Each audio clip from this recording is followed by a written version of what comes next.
नमस्कार, मैं हूं पूजा सिंह और आप देख रहे हैं आर्यन टीवी नेशनल। चलिए बुलेटिन की शुरुआत करेंगे हमर छत्तीसगढ़ की कुछ खास बड़ी खबरों के साथ। गौरा पूजा महोत्सव एवं बैगा पुजारी सम्मेलन कार्यक्रम का आयोजन उत्साह और परंपरागत उल्लास के साथ किया गया। इस अवसर पर मुख्यमंत्री विष्णुदेव साय ने कार्यक्रम में शिरकत कर लोगों को संबोधित किया। मुख्यमंत्री ने अपने संबोधन में गौरा पूजा और बैगा पुजारी परंपरा को आदिवासी संस्कृति और लोक आस्था की अमूल्य धरोहर बताया। साथ ही उन्होंने कहा कि ऐसे आयोजन समाज की सांस्कृतिक पहचान को मजबूत करते हैं और परंपराओं को नई पीढ़ी तक पहुंचाने में अहम भूमिका निभाते हैं। वहीं कार्यक्रम में पारंपरिक वेशभूषा, लोक नृत्य और धार्मिक अनुष्ठानों की झलक देखने को मिली। बड़ी संख्या में ग्रामीण और जनप्रतिनिधि मौजूद रहे। सीएम साय ने आयोजन की सराहना करते हुए कहा कि राज्य सरकार जनजातीय समाज में संरक्षण, सम्मान और विकास के लिए निरंतर कार्य कर रही है। बोलिए भारत माता की, भारत माता की, छत्तीसगढ़ महतारी की, छत्तीसगढ़ महतारी की, भगवान बिरसा मुंडा की, भगवान बिरसा मुंडा की। पूज्य बाला साहब देशपांडे अमर रहे, पूज्य बाला साहब देशपांडे अमर रहे, पूज्य जगदेव राम उरांव अमर रहे, पूज्य जगदेव राम उरांव अमर रहे। बनवासी कल्याण आश्रम की, बनवासी कल्याण आश्रम की। आज हमारे प्रदेश के ऊर्जा नगरी कोरबा और महर्षि वाल्मीकि आश्रम के ये पावन भूमि में अखिल भारतीय बनवासी कल्याण आश्रम द्वारा आयोजित गौरी गौरा पूजन और बैगा बैगिन पुजारी सम्मेलन में हमारे बीच में मंच में विराजमान ये विधानसभा क्षेत्र के लोकप्रिय विधायक और हमारे प्रदेश के उद्योग, वाणिज्य, श्रम और आबकारी मंत्री आदरणीय श्री लखनलाल देवांगन जी, हमारे बहुत ही वरिष्ठ नेता जो कई बार विधायक और मंत्री के रूप में जनता की सेवा करी, ऐसे आदरणीय ननकीराम कंवर जी, हमारे कटघोरा के विधायक श्री प्रेमचंद पटेल जी, कोरबा के महापौर श्रीमती संजू देवी राजपूत जी, अखिल भारतीय बनवासी कल्याण आश्रम जसपुर प्रांत के अध्यक्ष माननीय पनतराम भगत जी, बनवासी कल्याण आश्रम के प्रांताध्यक्ष माननीय उमेश कच्छप जी, हमारे कोरबा जिला के बनवासी कल्याण आश्रम के अध्यक्ष आदरणीय रघुराज सिंह उइके जी, हमारे जिला भाजपा के अध्यक्ष माननीय गोपाल मोदी जी, हमारे अखिल भारतीय कल्याण आश्रम के लोक कला प्रमुख आदरणीय बिरबल सिंह जी, बनवासी कल्याण आश्रम के सभी हमारे पदाधिकारीगण, मंच में विराजमान सभी हमारे महानुगण, ये क्षेत्र के आईजी श्री संजीव शुक्ला जी, यहाँ के कलेक्टर कुणाल दुधावत, एसपी सिद्धार्थ तिवारी, सभी अधिकारी कर्मचारी मन और आज के ये कार्यक्रम के संचालन कर रहे दीपक सिंह जी, पुष्पराज सिंह जी, और ये सम्मेलन में पूरे क्षेत्र से पधारे हमार बैगा बैगिन पुजारी मन, हमारे आदिवासी समाज के सभी सज्जनवृंद, मातृशक्ति हमार माता बहनी मन, हमारे नृत्य पार्टी के कलाकार भाई बहनी मन और हमारे मीडिया के साथी भाई मन, मैं सबकर लिए पहले आप सबला गौरा गौरी पूजन और ये बैगा बैगिन और पुजारी सम्मेलन के बहुत बहुत बधाई और बहुत बहुत शुभकामना देवत हो। और आज आप उनके बीच में अपने आप के पाकर मोला बहुत खुशी होते और ये अवसर प्रदान करे बर मैं अखिल भारतीय बनवासी कल्याण आश्रम के बहुत आभारी हूं और वास्तव में मैं भी बनवासी कल्याण आश्रम के कार्यकर्ता हूं। मैं अपन शुरुआत बनवासी कल्याण आश्रम के कार्यकर्ता के रूप में करे हूं। जब पढ़ाई लिखाई पूरा करके घर में बैठे तो पूज्य बाला साहब देशपांडे के आशीर्वाद, अमरानंद स्वामी जी के आशीर्वाद से मोला क्षेत्रीय प्रमुख बनाए रही ने और एक बनवासी कल्याण आश्रम के कार्यकर्ता के रूप में मैं काम शुरू करे हूं। और मोला फक्र है कि मैं जसपुर जिला के हूं, जहां अखिल भारतीय बनवासी कल्याण आश्रम के केंद्रीय कार्यालय है। और ये जो बनवासी कल्याण आश्रम है, आज जो 12 करोड़ से ज्यादा पूरे देश में हमारे आदिवासी भाई मन के पॉपुलेशन है, जनसंख्या है। आज हजारों प्रकल्प अलग अलग, कहीं हॉस्टल, कहीं छात्रावास, कहीं और ऐसा के माध्यम से हमारे जनजाति आदिवासी भाई बन के सेवा करत है। ऐसे बनवासी कल्याण आश्रम के केंद्रीय कार्यालय हमारे जसपुर में है और वहां के मैं रहिया हूं और वहां के कार्यकर्ता हूं। तो ये बात के मोला बहुत फक्र है। और आज अगर मोला छोटे से विधायक, सांसद, मंत्री और आज छत्तीसगढ़ प्रदेश जैसे प्रदेश के मुख्यमंत्री के दायित्व मिली से, तो इनमें हमार जसपुर के हमार बनवासी कल्याण आश्रम के हमार बाला साहब देशपांडे के, जगदेवराम उरांव के बहुत बड़े आशीर्वाद है, ऐसा मैं मानता हूं। और आज पिछले साल से यहाँ वाल्मीकि आश्रम में एक गौरी गौरा पूजा की शुरुआत हुई है।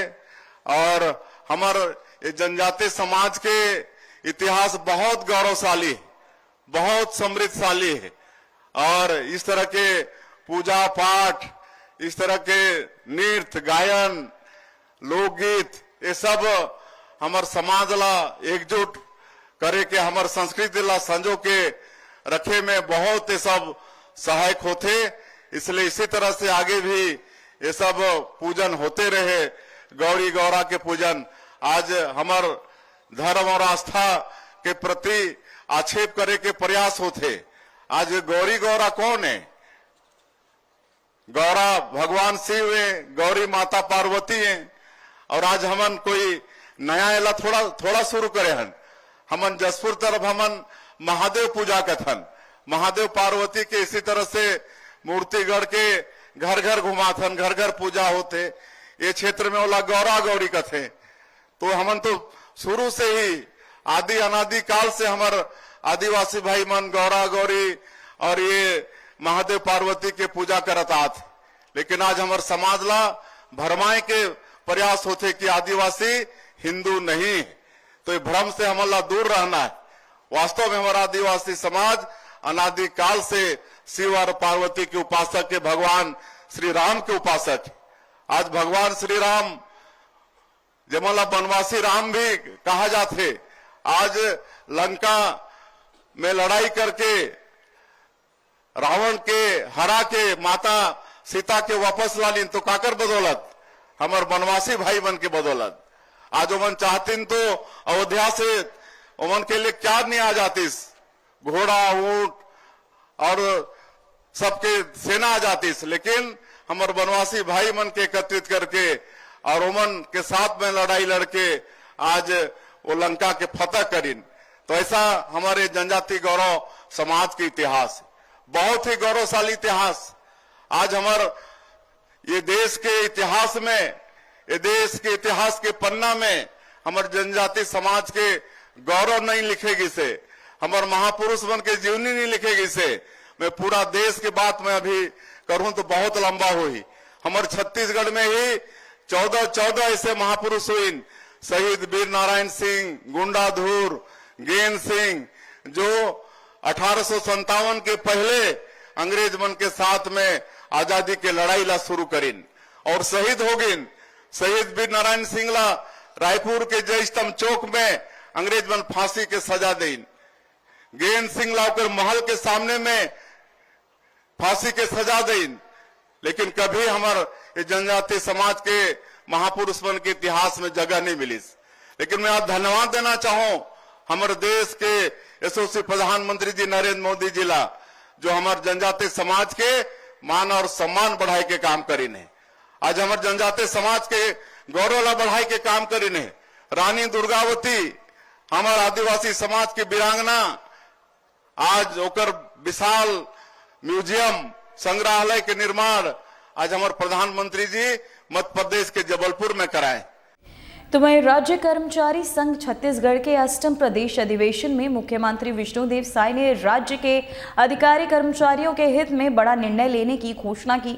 उन्होंने कहा कि अब राज्य कर्मचारियों को केंद्र सरकार के समान महंगाई भत्ता दिया जाएगा। इस निर्णय के तहत महंगाई भत्ता 55% से बढ़ाकर 58% किया गया, जिससे राज्य में लाखों कर्मचारियों को सीधा लाभ मिलेगा। मुख्यमंत्री ने कहा कि राज्य सरकार कर्मचारी कल्याण के लिए प्रतिबद्ध है।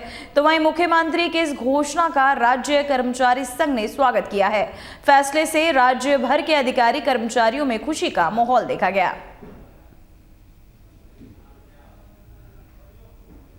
राज्य कर्मचारी संघ का 2 दिवसीय प्रांतीय अधिवेशन का आयोजन हुआ है और इसमें केंद्र से भी संघ के पदाधिकारी आए हुए हैं, राष्ट्रीय अध्यक्ष और महामंत्री, और यहाँ प्रदेश के अध्यक्ष और पदाधिकारी और पूरे प्रदेश से कर्मचारी संघ के मेंबरान उपस्थित हैं और हम भी आमंत्रित थे। आज सबसे मुलाकात हुई है, सबका दर्शन लाभ लिए हैं और उनकी कई मांगें थी। तो एक तो केंद्र के समान उनका डीए बढ़ाने की घोषणा किए हैं और बाकी मांगों के लिए कमेटी का गठन करेंगे और कर्मचारी संघ से चर्चा करके उनकी करीब करीब सभी मांगे उचित हैं, सबको सरकार पूरा करेगी। तो वहीं खबर कोरबा से है, जहां कार्यक्रम स्थल पर मुख्यमंत्री विष्णुदेव साय के आगमन से पहले उस समय हंगामे की स्थिति बन गई, जब पत्रकारों ने कार्यक्रम में के बहिष्कार का ऐलान कर दिया। आरोप है कि आयोजन समिति द्वारा कार्यक्रम स्थल पर पत्रकारों के बैठने की कोई उचित व्यवस्था नहीं की गई थी, जिससे पत्रकारों में भारी नाराजगी देखने को मिली। पत्रकारों का कहना है कि बार बार ध्यान दिलाने के बावजूद आयोजन समिति ने उनकी सुविधाओं को नजरअंदाज किया। इससे आक्रोशित होकर पत्रकारों ने मुख्यमंत्री के कार्यक्रम का बहिष्कार कर दिया। बताया जा रहा है कुछ ही समय पहले मुख्यमंत्री कार्यक्रम स्थल पर पहुंचने वाले हैं, जहां वे महर्षि वाल्मीकि वनवासी कार्यक्रम में शिरकत करेंगे। वहीं मुख्यमंत्री के आगमन से पूर्व पत्रकारों द्वारा किए गए बहिष्कार की घटना ने आयोजन की व्यवस्थाओं पर सवाल खड़े कर दिए हैं।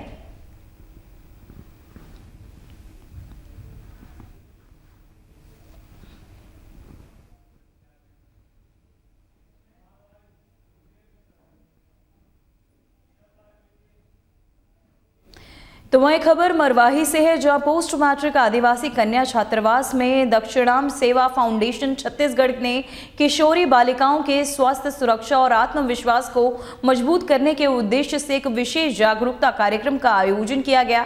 कार्यक्रम के मुख्य वक्ता डॉक्टर दिव्या बेंजामिन ने किशोरियों को मारवाही से जुड़े सामाजिक भ्रम और गलत धारणाओं के बारे में जागरूक करते हुए इसे एक स्वाभाविक जैविक प्रक्रिया बताया। उन्होंने स्वच्छता, नियम, साफ सफाई, संतुलन आहार और स्वयं की देखभाल के लिए सरल व उपयोगी उपाय साझा किए। वहीं डॉक्टर दिव्या ने गुड टच और बैड टच के अंतर को प्रैक्टिकल उपकरणों के माध्यम से समझाया और बालिकाओं को किसी भी असहज या गलत व्यवहार की स्थिति में चुप न रहने बल्कि तुरंत किसी विश्वसनीय व्यक्ति, शिक्षक, अधीक्षक या अभिभावक को जानकारी देने की सलाह दी।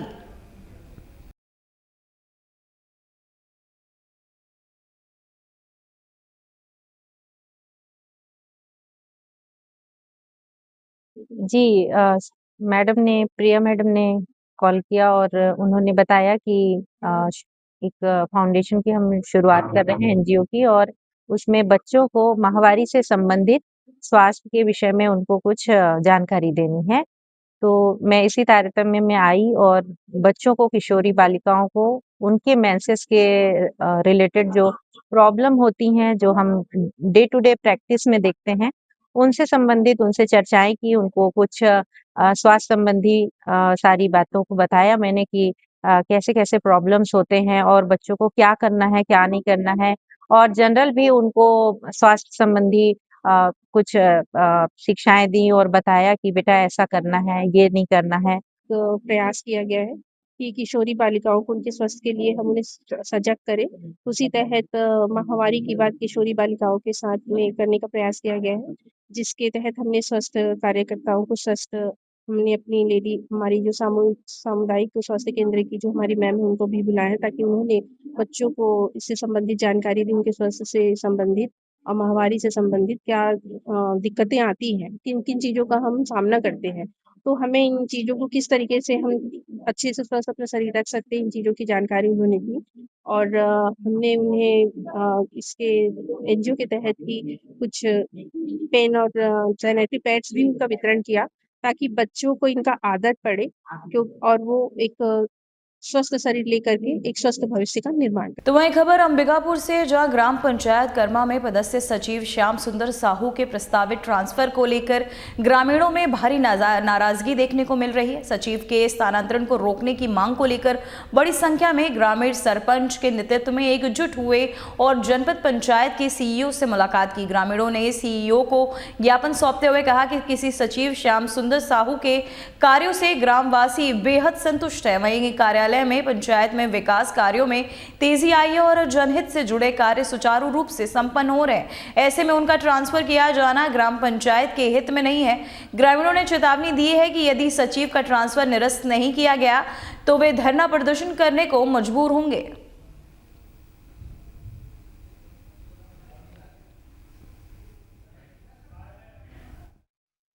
जी, जो हमारे सचिव जी थे श्याम कुमार साहू जी, तो उनका ट्रांसफर हो गया है। तो गांव वालों को जैसे ही इस चीज़ की जानकारी मिली, वो सब भड़क गए इस बात से। बोल रहे हैं कि हमको कोई सचिव दूसरा नहीं चाहिए, हमको जो हमारे जो श्याम साहू जी सचिव हैं, हमको वही चाहिए। तो वहीं कोरबा जिले के गंभीर मामला सामने आया है, जहां धान खरीदी केंद्र में टोकन नहीं कटने से परेशान एक किसान ने कीटनाशक पी लिया। वहीं हालात बिगड़ने पर किसान को जिला अस्पताल में भर्ती कराया गया, जहां उसका इलाज जारी है। बताया जा रहा है कि किसान की 3 एकड़ 75 और डिसमिल भूमि है। इसके बावजूद नॉन बिरा धान खरीदी केंद्र में उसका टोकन नहीं काटा जा रहा था। किसान पिछले 1.5 महीने से पहले पंजीयन और फिर टोकन के नाम पर लगातार परेशान किया जा रहा था, जिससे मानसिक रूप से वह बेहद तनाव में आ गया। घटना की जानकारी मिलते ही कोरबा सांसद जिला अस्पताल पहुंची और पीड़ित किसान का हालचाल जाना। वहीं किसान सुमेर सिंह गोंड ने सांसद को अपनी पूरी परेशानी बताते हुए कहा कि बार बार चक्कर लगाने के बावजूद उसकी धान खरीदी नहीं हो पा रही थी।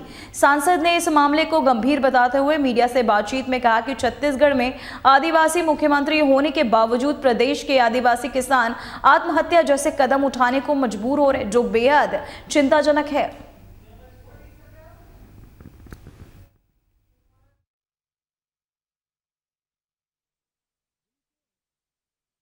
वैसे तो मुझे कई जगह जब दौरा कर रही हूँ तो मुझे ये परेशानियाँ सुनने में आई, लेकिन कोरबी क्षेत्र में भी ये परेशानी है। ये सुमेर सिंह गौड़ हैं, आदिवासी है बेचारा, और ये 1.5-2 महीने से परेशान था। इसके पास लगभग 3.25 एकड़ की ज़मीन भी है। इसके यहाँ 68 क्विंटल धान भी पड़ा हुआ है और 1.5-2 महीने से परेशान है। ना तो उसका टोकन कटा, ना सरकार उसका सुन रही है, ना अधिकारी सुन रहे हैं। तो ऐसा होता है कि जब किसान का धान नहीं बिकता और 1.5-2 महीने हो जाते हैं तो वो डिप्रेशन में आया होगा, परेशानियाँ उसे घेरा होगा, तो उसी में उसने जहर खाई। लेकिन अच्छा है वो बच गए हैं, कीटनाशक खाया है। अभी जब मैंने उससे बात की तो उसका सिर्फ एक ही कहना है कि धान न बिकने के कारण ही मैंने जहर खाया।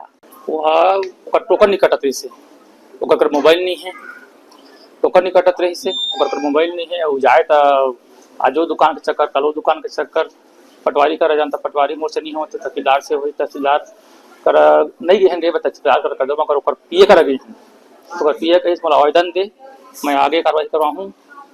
और ऐसे बात करी से कि हमारा मैंने बड़ा विचित्र के आप आवेदन रख दो, अब जाओ, तो कब बाबू साहब कैसे करो साहब, तो कुछ जवाब नहीं दी से।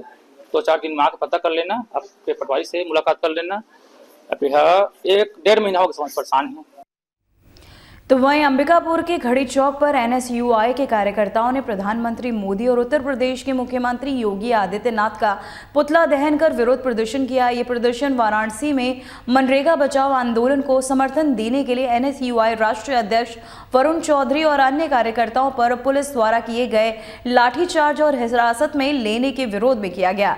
एनएसयूआई कार्यकर्ताओं का कहना है कि लोकतांत्रिक तरीके से चल रहे आंदोलन को दबाने का प्रयास बीजेपी सरकार द्वारा किया जा रहा है। उन्होंने आरोप लगाया कि मनरेगा का नाम बदलकर किसानों और मजदूरों के हितों के खिलाफ तानाशाही रवैया अपनाया जा रहा है। प्रदर्शन के दौरान भारी संख्या में एनएसयूआई के कार्यकर्ता मौजूद रहे और उन्होंने सरकार के रवैये के खिलाफ अपनी नाराजगी व्यक्त की। वहीं एनएसयूआई ने चेतावनी दी कि किसानों और मजदूरों के हित में ऐसे आंदोलन भविष्य में भी जारी रहेंगे।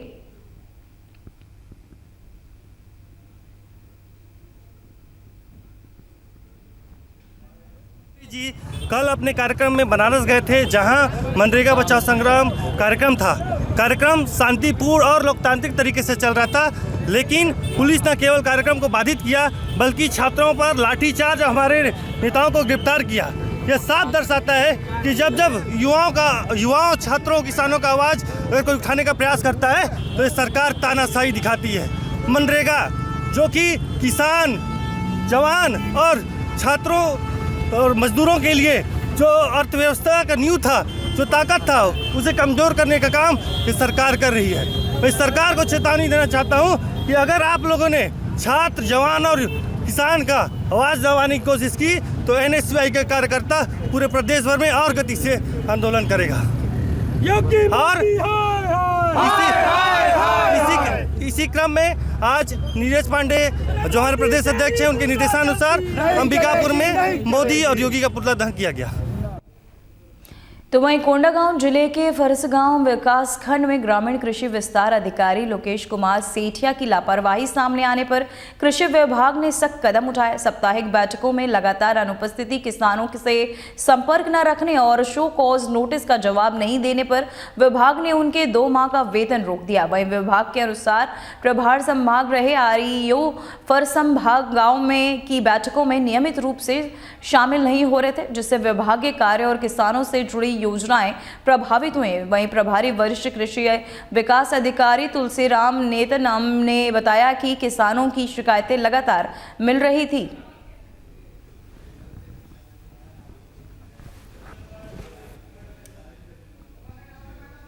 तो वहीं मनरेगा का नाम बदलकर जी राम जी किए जाने के विरोध में कांग्रेस का आंदोलन लगातार जारी। इसी कड़ी में कोरबा में कांग्रेस ने जोरदार प्रदर्शन किया।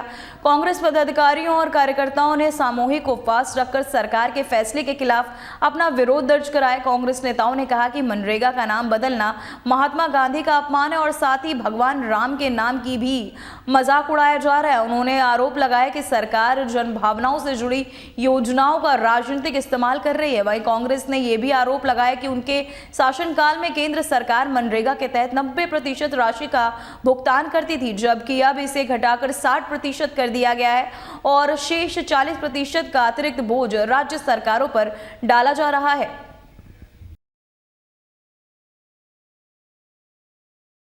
महात्मा गांधी रोजगार गारंटी योजना को मोदी सरकार समाप्त करने जा रही है। हिंदुस्तान का सबसे बड़ा योजना गरीब तबके के लोगों को काम उपलब्ध कराता है, उनको रोजगार का गारंटी देता है। यूपीए सरकार इसको संवैधानिक अधिकार और आर्टिकल 21 से जोड़ करके ये व्यवस्था दिया था। एक तरह से विषम परिस्थिति में ये लोगों के लिए रोजगार का कवर के रूप में काम करता है। आपको याद होगा कि जब कोविड-19 के समय जब पूरा देश और दुनिया परेशान था, उस समय हिंदुस्तान में सबसे बड़ा अगर रक्षा कवच कोई बना तो रोजगार गारंटी योजना बना।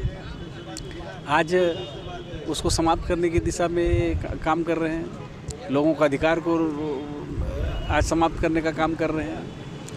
पहले 100 दिन का था, उसमें से मात्र ये लोग जो है औसतन देखिए तो 50 से 55 दिन ही काम दे पाए। अब बोल रहे 125 दिन देंगे। जब 100 दिन का काम आपने नहीं दे पाया तो 125 दिन से कहाँ देंगे। और महात्मा गांधी हमारे देश के निर्माता, देश की आज़ादी के लिए उन्होंने लड़ाई लड़ा, उनके नाम से इतना नफरत क्यों? भारतीय जनता पार्टी का एक नेता, बल्कि राज्य सरकार में मंत्री है, उन्होंने गांधी जी के हत्यारा गोडसे को राष्ट्रवादी बता दिया और भारतीय जनता पार्टी की तरफ से ना उसमें किसी प्रकार का स्टेटमेंट आया, ना उसके खिलाफ कोई कार्रवाई हुई। मैं विष्णुदेव साय जी से मांग करता हूं कि उसमें कार्रवाई करें, कारण बताओ नोटिस जारी करें, लगे कि आप गांधी जी को मानने वाले हैं। नहीं तो माना जाएगा कि आप गांधी जी के खिलाफ और जो गोडसे के पक्ष में बयान देने वाले हैं उन्हीं के साथ आप खड़े हैं। आज पूरा देश स्तब्ध है। गांधी जी के साथ इस प्रकार का कृत्य गलत है। तो वहीं बीजापुर जिले के भोपालपट्टनम से करीब 20 किलोमीटर दूर इंद्रावती नदी के तट पर बसा मट्टी मरका गांव तेजी से पर्यटकों की पसंद बनता जा रहा है। चमकती सफेद रेत, कल कल बहती इंद्रावती और चारों ओर फैली हरियाली ने इस जगह को छत्तीसगढ़ का मिनी गोवा बना दिया है। प्रकृति की शांति और सुंदर नज़ारों के कारण यहाँ छत्तीसगढ़ समेत तेलंगाना और महाराष्ट्र से भी सैलानी पहुंच रहे। इंद्रावती नदी यहाँ छत्तीसगढ़ और महाराष्ट्र की सीमा बनाती है, जो इस स्थान को और खास बनाती है। बुनियादी सुविधाएं विकसित होने पर मट्टी मरका बस्तर पर्यटन को और बड़ी पहचान बना सकता है।